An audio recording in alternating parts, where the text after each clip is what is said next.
Welcome everyone to the panel discussion on optimizing Ghana's agricultural value chain, opportunities for the young entrepreneurs. My name is Joyce Okuda-Konsei, and I will be moderating this session. On the panel today are 6 esteemed individuals with significant experience in the agricultural value chain. They are 1. Nana Owusu Echan. Nana serves as the Chief Executive Officer and Chief Farmer at Agro Kings. He has over 10 years combined experience in the agricultural, real estate, technology, and sports industries, amongst others. Nana graduated with honors and with a double major in business and information systems and a minor in engineering from Calvin College, Michigan, USA. 2. Ms. Tochi Goka Ivowi. Ms. Tochi Ivowi is the Chief Executive Officer and a founding member of the Ghana Commodity Exchange. She is a seasoned business leader with over 20 years experience in marketing and general business management in the UK and emerging markets of Southeast Asia and Sub-Saharan Africa. She holds a BA in Political Science and French from the University of Sussex and an MBA from Warwick University, both in the UK, as well as a political science degree from the High Institute of Political Studies in France. Number 3, Mr. Jerry Parks. Mr. Jerry Parks is a CEO and co-founder of Injaro Investments Limited and the managing director of Injaro Investment Advisors Limited. Under his leadership, Injaro has secured mandates to manage Injaro Agricultural Capital Holdings Limited and to serve as investment advisor to the Agribusiness Capital Fund. He holds a master's in engineering, electrical and electronic engineering with French from the University of Manchester in the UK and an MBA from the Wharton School at the University of Pennsylvania in the USA. Number 4, Mr. Michael Addo. Mr. Michael Addo is the executive chairman of Strongman Foods and Farms Limited and the managing partner at Phoenix Africa Capital Management, Ghana Limited, a boutique investment bank. He worked with JP Morgan on Wall Street in the investment banking group and with IC Securities Holding Limited in various African countries. Mr. Darkon has an MBA from the Ross School of Business, University of Michigan in the United States, and a Bachelor of Science in Electrical Engineering with a minor in Computer Science. Number 5, Mr. Kwesi Kobo. Mr. Kwesi Kobo is the Chief Executive Officer of Gesell Limited and was a USAID technical advisor to the Ministry of Food and Agriculture. He has over 30 years of experience in managing and providing financial support to agribusiness enterprises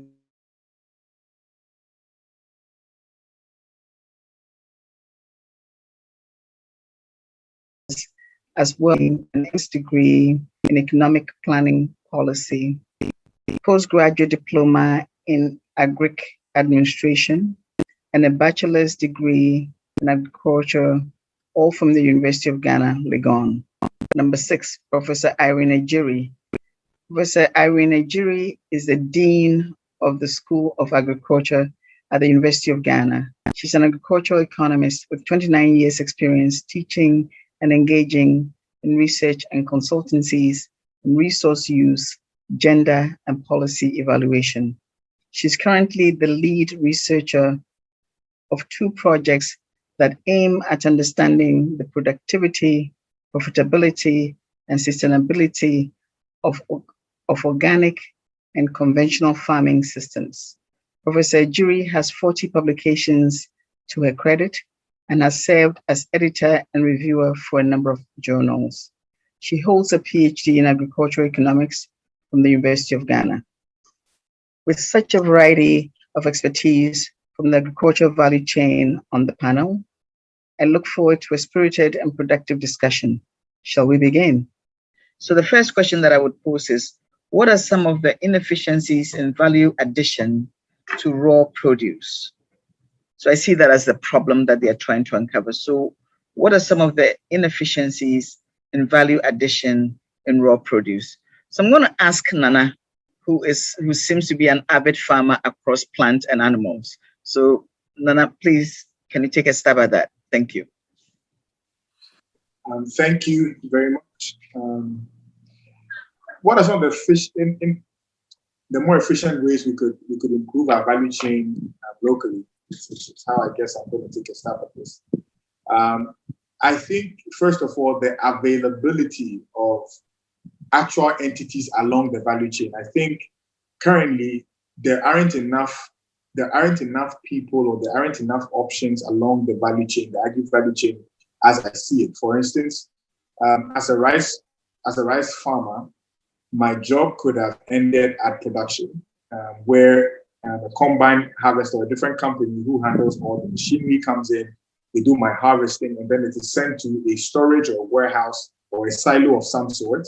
And then the hope from there is different parties could come in and take the rice for the different purposes that they may need it for.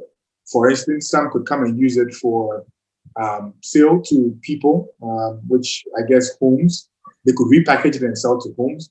Some people are able to take the short grain and use it in chop bars, and wachi sellers can acquire that. We just discovered in our company, we just did some research, and we're just producing the rice juice, for instance, which is coming through the value chain. And then we just partner with a company that is able to produce cereals out of the rice. Now, the challenge with us, for instance, at the moment is we almost have to be involved in the entire value chain, because when we produce at the scale at which we produce, and as of today, we are doing about 200 acres of rice production. There's not a warehouse big enough or a warehouse close enough to me, besides Strongman, which is owned, which I guess is owned by Strongman Foods, of which Michael Dark was here. And even for a company as big as Strongman, when I send my rice to Strongman after the initial harvest of about 60 acres, I need to mill that quickly, otherwise they will not have enough room to store the next production that I will do. And so you are having a warehousing challenge. You are having options for processing equally being a challenge. And then, of course, most other people will also talk about the cost of power, which makes it quite expensive. So I guess a simple answer to my question is there need to be more people and more options along the value chain for us to experience what I would call efficiencies, or to cut down on some of the inefficiencies. Wonderful, thank you. So essentially you're looking at, you've identified warehousing, food processing, and power costs, as well as cost of transportation as your key opportunity for improvement in the value chain. Thank you. So Mr. Kwesi Kobo, can you comment on that, or do you have a different view, or do you agree? And if so, are there any other inefficiencies that you want to point out, or any other opportunities for improvement that you want to point out? So I would probably flip the question around. The question is that we're making an assumption based on we have enough raw materials that we are not adding value. I would say the contrary. I think the challenge for me is that we are very inefficient in production. You know, the issue about raw material, I mean, it's about consistency, specification, supply, dynamics, and everything, efficiency. you can add value to raw materials that are expensive. And I think Nana, I think I've spoken to him once on the phone, alluded to poor yields, cost of consolidation and stuff. Now, if you want to compete, and he mentioned rice, and I'm a brand of working rice, you got to have a certain threshold in terms of your volume of what the farmer produce and so forth, the quality and so forth. Now, if you want to compete, means that, and you're not efficient in your production system, forget it. So I think that there's a need for all of us to look at our production system properly. You know, next door to us is Cote d'Ivoire. And every day, Cote d'Ivoire keeps breaking the records in various commodities. Today, they are the largest producers of cashew nuts, doing over 750,000 metric tons. Rubber, if you compare, if you take the rubber sector, they are doing what, 1 million metric tons of latest, we are doing 70,000 tons of matrix. Why is that so? Because in this country, we've over the years been putting too much preponderance on smallholder farming. Without looking at industrialization, and we conflate, in my view, food security and industrialization. The two are not necessarily, do not go hand in hand. So my view is that we need to tackle the issue of our production system. If you produce efficiently, value addition, because I've always said that value addition, bringing machines and so forth, probably is the easiest bit of it all. So let's tackle production. I think a lot of our issues will be solved. Thank you. So I think your contribution is very good. What you're saying is we should go back and think about the production itself. So the next question is, what level of collaboration are there amongst local producers and other parties within the agriculture value chain? I think my question is going to go to Tucci, please. Okay, so maybe in a similar vein, I'll start with the challenge because I see insufficient collaboration across the value chain, and it stems from the discussions that were had just now. If there was collaboration taking place, there'd be less challenges linking one part of the value chain to another. I look at taking the raw material, the commodities themselves. So in a sense, you almost need to have this partnership, these agreements in place before you even, invest your money in producing. So at raw material stage, one thing the Ghana Commodity Exchange is trying to do, for instance, is we say that we're there to match buyers and sellers. So a seller has produced their commodity, or they've got their hands on a commodity, they want to sell it, but there aren't always ready markets. So there's a risk. You can already produce maybe 1,000 acres, but if you don't have someone ready to offtake it, your money is going to sink because there are other issues in the chain, like poor, lack of storage and so on. So if you don't have this ready market, so this is one, let's say, level of intervention that we're trying to help to assist in.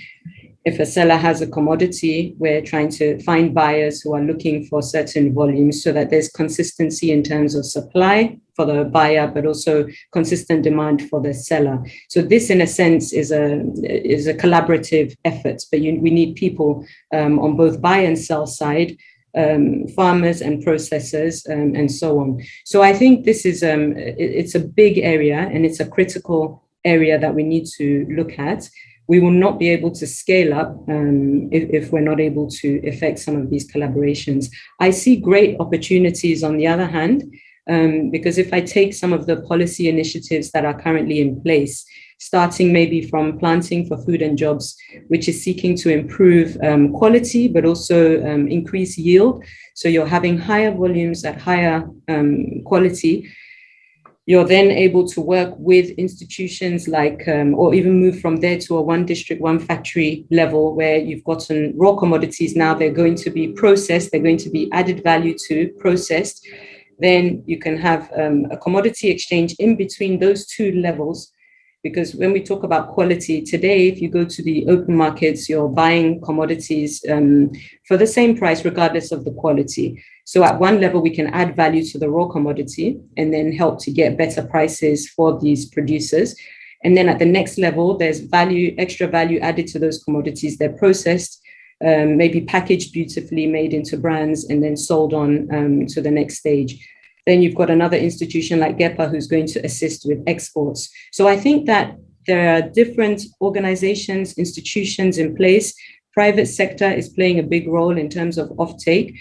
So at some point, we need to see how each of these institutions are, joining forces to make each stage of the value chain more efficient and more smooth. So for a while, we may see some gaps, but if truly we start to look, okay, from this pre-production to production, this is where my inputs start and my inputs end, it flows into the next, we work together as a chain. I think we'll start to see a lot more efficiencies in the chain. So collaboration really is key. Thank you very much. So Jerry Parks, question for you.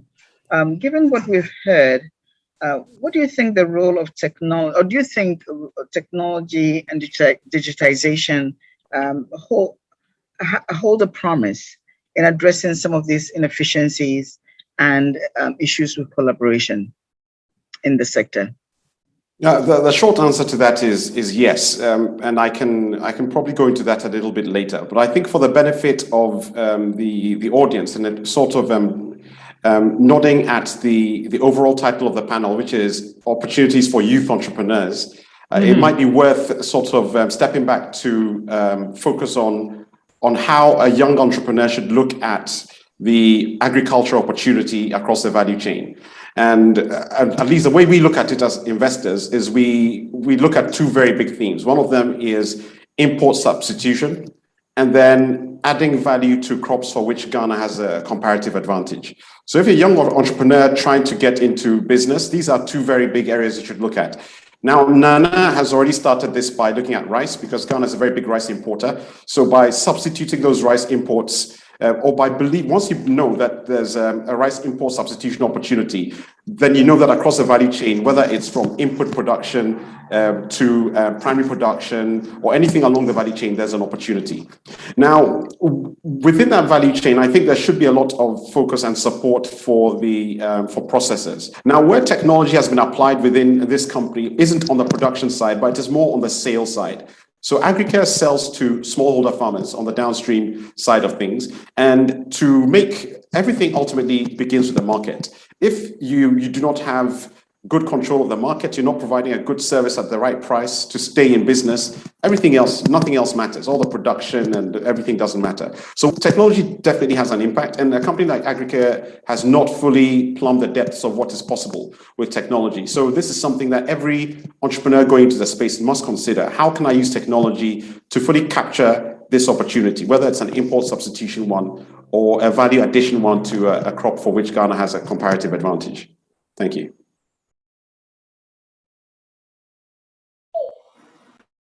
Thank you very much. So the next question is to Professor, what Jerry just spoke about in terms of touching on the youth, which is exactly where we're going. Nice segue into that. What business environment do you think needs to be created to allow young entrepreneurs to maximize opportunities in this sector? Okay, so my understanding of business environment is both macro and micro. I teach and I do a little practice, and I've followed what the practitioners are also talking about. But I know that no matter what, if the macroeconomic fundamentals are not good enough, they do not get the investors to enjoy working with, whether it's the financial system or it is the energy system, or it is even the food system itself that they are trying to enhance. So first, I believe that let's keep strengthening and making sure that the interest rate is coming down. I do microfinance and my interest rate is very high. I will not mention it. It is because the environment called the macro environment is so uncertain. Yes, behaviors matter, but if the primary rate is 13%, it is too high. It is too high. If it can go to 5%, then we know that the banks can now go to 8% or 10% per annum. So that is for me a very, very important area. Then we know the inflation, the exchange rate issues can also follow. If we did that, the next is energy, because we are all talking about the delivery system. If seed will be stored properly so that emergence will always be very good for productivity to be there, then cold chain, we cannot leave it out. And yet you go to a lot of the rural communities where the agriculture is happening and the input dealer shops, there's nothing good to write home about. These are the things I am observing now, that if you don't tighten the local economies where the agriculture is working, then we come to the micro environment, attitudes.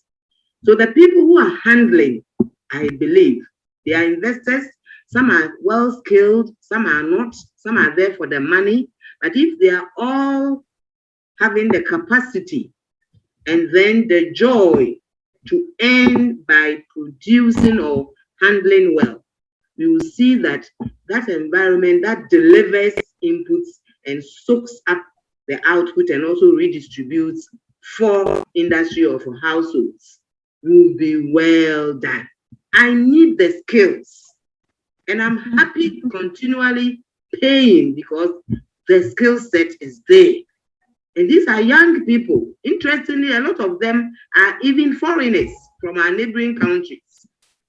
So the skills at the micro level is the skills that are very important to get whatever production, processing, or even the distribution going. So I think that I'll just summarize and say that let's look at both the macro environment and the micro environment. May I add something to this to segue from the professor's intervention?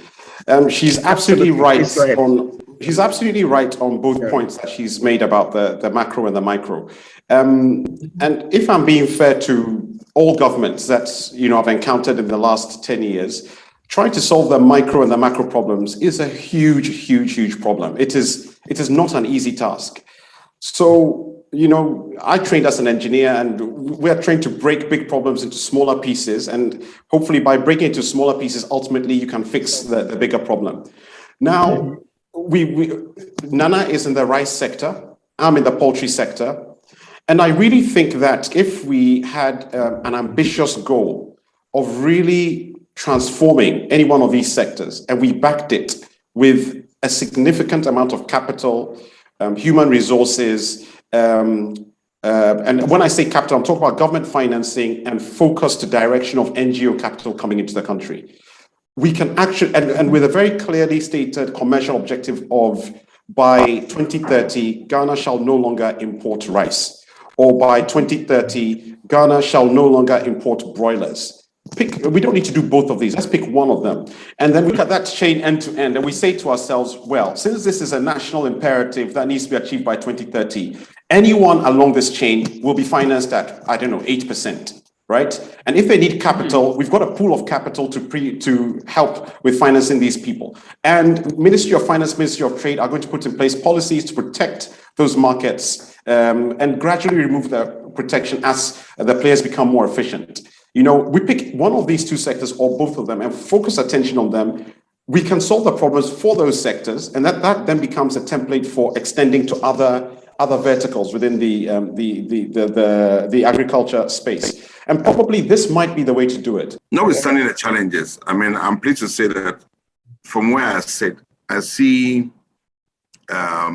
various applications being sent to the bank, submitted to the bank by young men and women who are trying to make some stride in the agricultural sector. I believe there's some things that government should be doing, and there's some things that private sector should be doing. On our part, there's an issue about finance, and one of the things GESAP is doing is that we're trying to find ways to reduce and make finance accessible to agribusiness, even the young ones. And I just mentioned one program where we've come with a financial institution. We've lowered interest rates. We've got them to lower interest rates at certain minimal. We've reduced days submitting collateral. And for me, it is an entry point for small-scale businesses to grow into big businesses. And I think that policy for me is critical. And policy should be coherent. Policy should be clear. The final thing is that as a country, we also need to focus on what value chains we want to do. I mean, we speak about rice, poultry, and so forth. If you try and do everything at once, you're spreading yourselves very thin. Let's focus on what we want to do, and then also encourage those who want to get into it. My last issue, the issue of technology. I've seen, the young ones, I'll say the millennials or those above them, tend to be very much into apps and so forth. And there are a lot of apps that I've seen. In fact, there's this institution called Cosmos, where Innovation Center, where you've seen a lot of things being done. And I've attended some of their programs, very, very encouraging. Mm-hmm. And I think that unless we target and we don't go spreading our meager resources all over the place, I think we should agree on which value chains, which activities, have a profile of who's doing what and how best we can support them. And I think if we did that, we should be okay in the right place. Thank you very much. Actually, that segues into one of my last questions, which is, in your view, and I think I'll go around and ask at least a couple of members of the panel, in your view, which agriculture value chain would deliver the most value if it's given the most focus or upgrade, and why? So I think I would just like to feed on from Kwesi's last point and then go into this question, because I was really hoping that we'd talk a lot about the opportunities, because I think that's the idea. We want to encourage people to see the opportunities in agriculture. And exactly. Kwesi has talked about avenues opening up, banks more willing to finance agricultural projects, lowering interest rates. It may not be where we want it to be, but it's a start. Definitely. And I think the fact that a lot of youth especially can now access some of these products, the idea is to really encourage the focus.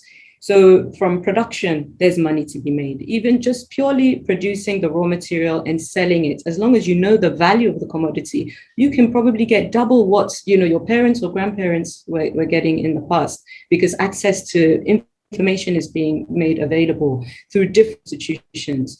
So that's already one avenue, and that doesn't cost a lot. You can enter that market. If your parents are into farming, if your family is into farming, you can actually help them when it comes to those markets and fetch pricing for it.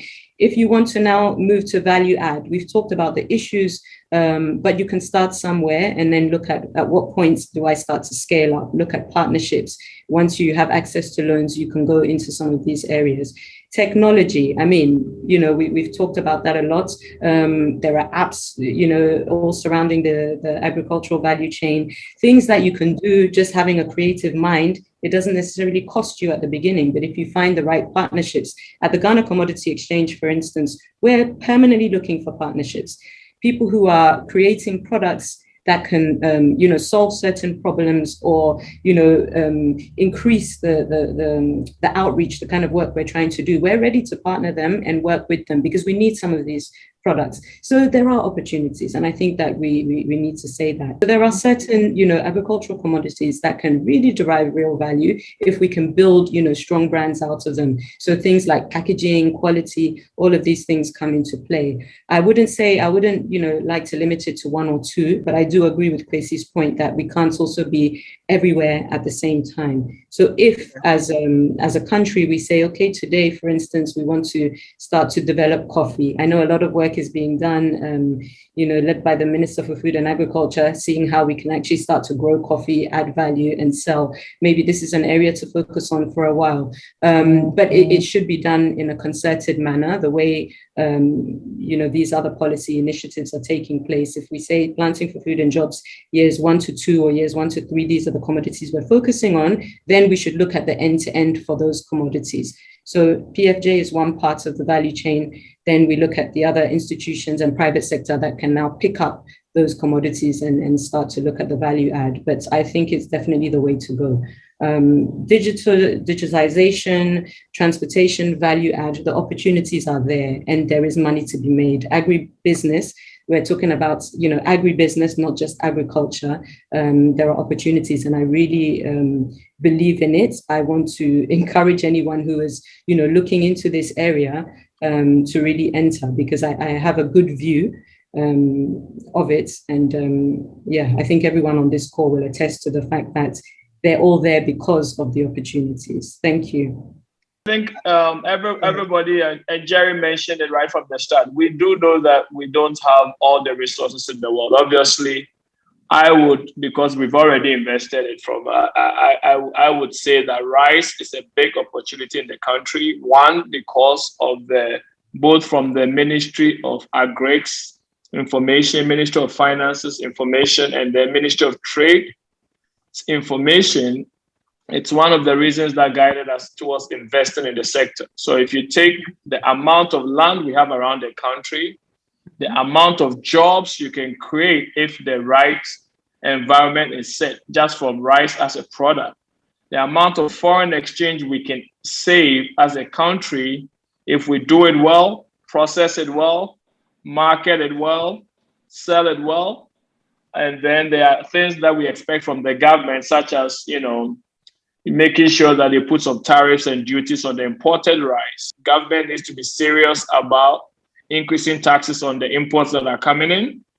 Government needs to be serious about putting in some concessionary financing, as has been said, for the intermediaries and to make sure that the whole system works. So I would spend some money on rice. Now, if I survive rice, I've been in there for about 3 years. It's difficult, but as everybody else has said, I would encourage any young person thinking about it to get into it, whether it's on the farming production side, as Nana is doing, on the milling side, as we are doing, or even as a distributor or retailer. It's an interesting space. It's creating jobs, and we can save ourselves on foreign exchange. If I survive this, I would spend some time and money on cocoa. I think cocoa has been around for a long time. A lot of people that we grew up with, whose fathers were cocoa farmers then, were very rich back then. I don't see why we can't encourage our youth to get back into cocoa. A lot of the older cocoa farmers are much older. They are not applying digitization. They are not applying new technology. I think it's, again, an issue where we can increase production. We can increase our value addition. And we barely scratched what we can do in that particular crop. So those are my two crops that I would spend some additional time and money on. Thank you. Wonderful. Thank you very much. So I think in the interest of time, I'm going to go around and go for everyone's closing statement on how you would like to advise the youth of this to consider joining this exciting industry, and certainly cautioning them on what to look out for and what to be thinking about. But then certainly there are clearly opportunities here that everybody that is on this call has expressed and is excited about, and so am I. And so I'd like you, the experts who are dealing various elements of the value chain, to please, we're going to go around to really give your closing statement on why the youth should consider that great value chain as a wonderful opportunity. Thank you. I think earlier on there was the question brought up around what would make the youth go into agriculture, and it just occurred to me that one of the things that we don't do enough in Ghana is celebrate the success of young agri entrepreneurs, and I think we really need to celebrate them on a much larger platform beyond Farmers' Day.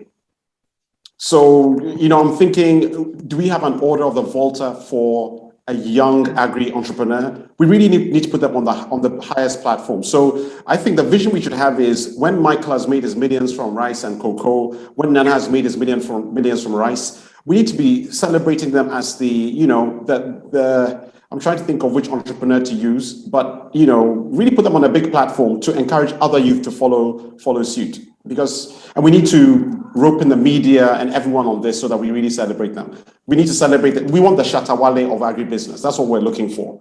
And we need several of them to encourage more youth to get in. Thank you. Thank you very much. I like the analogy there. Thank you very much indeed. Wale of agribusiness. Really interesting. It's been a great discussion. I think my thoughts on this would be there are little things that I think the government could do starting tomorrow. For instance, I realized in 2019 or so, I think City FM did quite a bit of sensitization around eat Ghana rice and eat local rice. Surprisingly, some people did not think that Ghana could produce rice, and that tells you the extent to which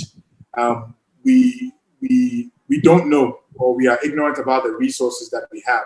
And so one of the ways that I think would get more of the youth involved in agriculture and other parts of the value chain is going to be, for instance, if every firm or every big box shop, for instance, a Melcom, a hotel,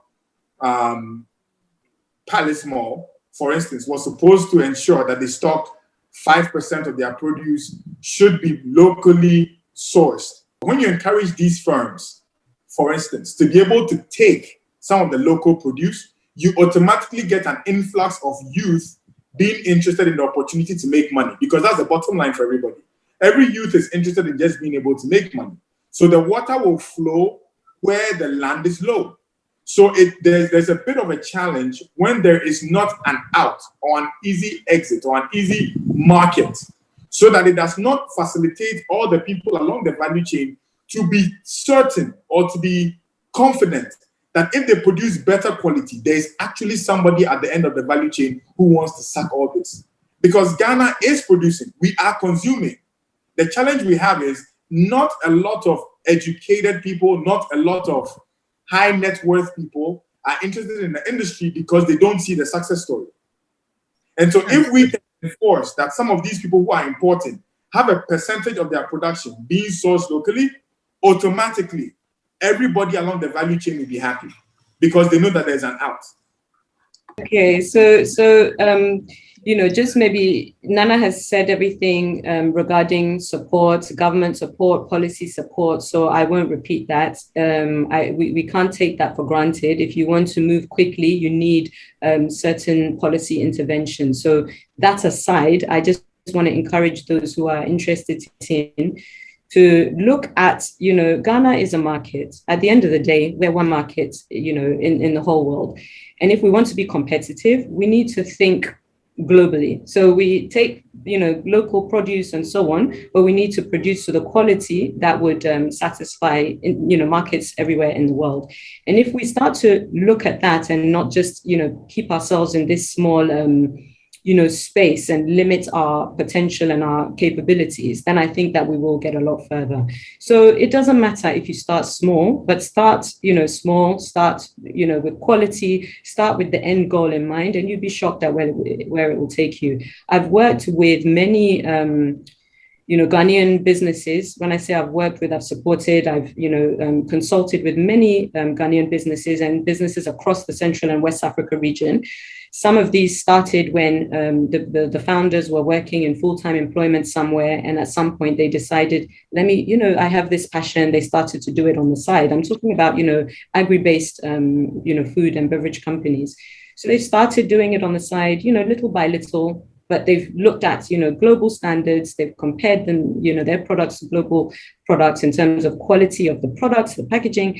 And at some point, they've ended up leaving their full-time jobs and going into this. That's to say that the potential is there. If you're producing quality, at some point, a market will become available. In some cases, the markets are international. So some of these local brands, as it were, are being patronized outside. But more and more, as Ghanaians are appreciating, made in Ghana quality goods, they're also starting to patronize. At the beginning, the prices are often a hindrance because you'll find that some of the price of our products here are higher than, imported products from abroad. But in time, once these companies are able to scale up, they can bring some of their pricing down and they are getting bigger markets. So, let's be serious about this. It's a business, and don't limit your scope or your, vision to Ghana. As foreign brands are producing to export to all over the world, you should also be looking to export. And I think your markets will expand. So the opportunities are there. And I would just say, in agreement with my colleagues, we need to share more of these stories to encourage others to get in. But they exist. And I think that's why we're here today. Thank you. Thank you very much indeed. So Prof. Irene Ejiri, could you give us your parting words for the youth who you're teaching and are passionate about in agriculture? Yes, unfortunately, the people who we spoke about are not my agriculture trained graduates. And for my agriculture trained graduates, what we have found out is that the first 10 years, they don't have the capacity to deploy. As I have said, the macros is not good enough for these people. We have tried to get them to start partnerships, even in school, as startup, and then move out with it. No, because the kind of things that we are teaching them, building their capacity to do, if you don't give them 100,000 plus to go start exploring, failing, when you start, you will fail. There should be money that allows you to be passionate to continue even when you have failed. That is not there. And that's why my daughter is not going into agribusiness. She sees me making money in agriculture, all right, but she sees it as what? Teaching, research, consultancy, and things like that. So if you don't do something really about what gets my daughter or my son passionate, we will not get them soiling their hands. I am telling you for a fact. I don't know what Nana does, really calling production. But for the bulk of the people I teach, I have tried, I'm still doing it. I have a farm close to my office now. I have a facilitator. We are doing incubation. They are enjoying doing it. But after that, that's it. The reality is they are faced with the reality.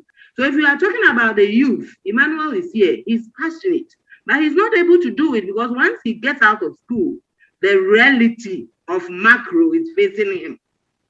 Thank you. So I will end up on a very positive note. I think, listen, we are here because, as everyone has said, we realize that there's opportunity in the sector. It is not for the meek. It is not for the weak of heart. I keep saying, and Kwesi Kobo knows this. I have practiced. I'm an electrical engineer, just like Jerry. I have trained. I have then switched into finance. I have raised money for a lot of the banks in this country. And when I switched to the other side and I got into agro processing, I realized that we need to do a lot more to encourage the youth in this country. I came into this with money. I came back to come and contribute back to Ghana. I put money that I made in investment banking into agri sector. Not a lot of people are going to have the opportunity to do that. And that is primarily why, as we speak here, we have to be very, very truthful to ourselves and understand that the majority of the youth that we are talking about, as much as we talk about the opportunity, not a lot of people are going to be able to have the funds to go and pick up even 50 acres or 100 hectares to do proper commercial farming. Not a lot of people are going to be able to go and put down $3 million into a top-of-the-line rice mill that has a dryer, that has 12 acres, that can take all the production, and it's already being underutilized or only using 25% of its capacity. We need to encourage the youth to get into the sector.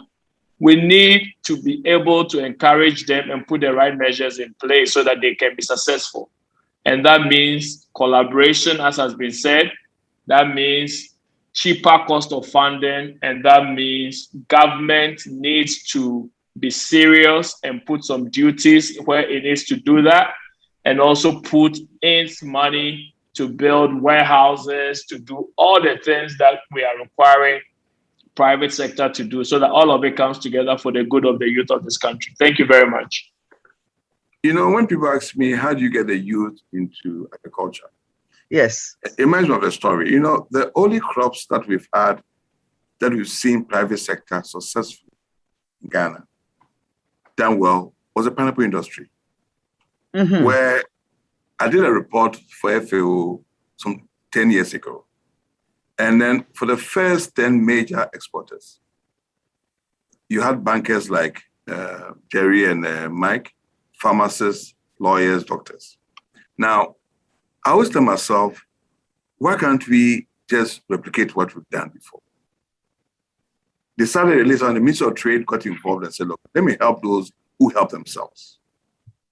And then they push them to another level. What they do, helping them to get licenses to bring in cargo planes to this country, helping them get those days we didn't have mobile phones, so you have to get an application for frequency board to get rural licenses. We've seen it before.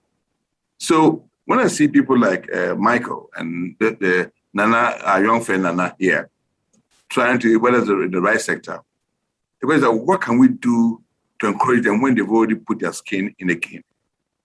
And, it's not rocket science. And we keep on saying this, something about policy. Because I believe that those who already put their investments and money in, they should be supported. Okay? And it's not easy. I mean, I have investments in agriculture myself in some farms. You pay workers, you invest in money day in, day out. It's not easy. So I think that public sector has a big role to play. I'm not someone who keeps on saying public sector business, but I think that if as a country, we look at what agriculture can do, the employment it can create, the foreign exchange it can save, the foreign exchange it can generate, okay? Those three key indicators. The ability to transform the rural sector. So what's the way forward? The way forward is that let's prioritize what we want to do. Let's identify the young people who are in there. Let's find ways to support them. If we do what they do is that sweat blood, and let's public sector also do to support them. Because out of those 10, you probably get 3 or 4 people who change the whole rice sector. And the thing is that success begets success. If you get 3 or 4 successful rice farmers, you get 50 successful rice farmers in the near future.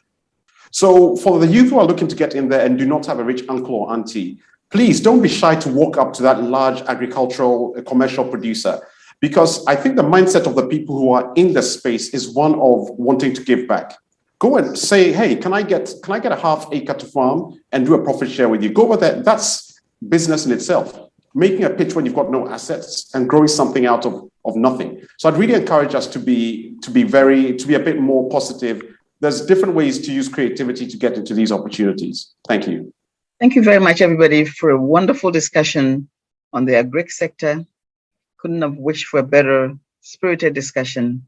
Take care and God bless.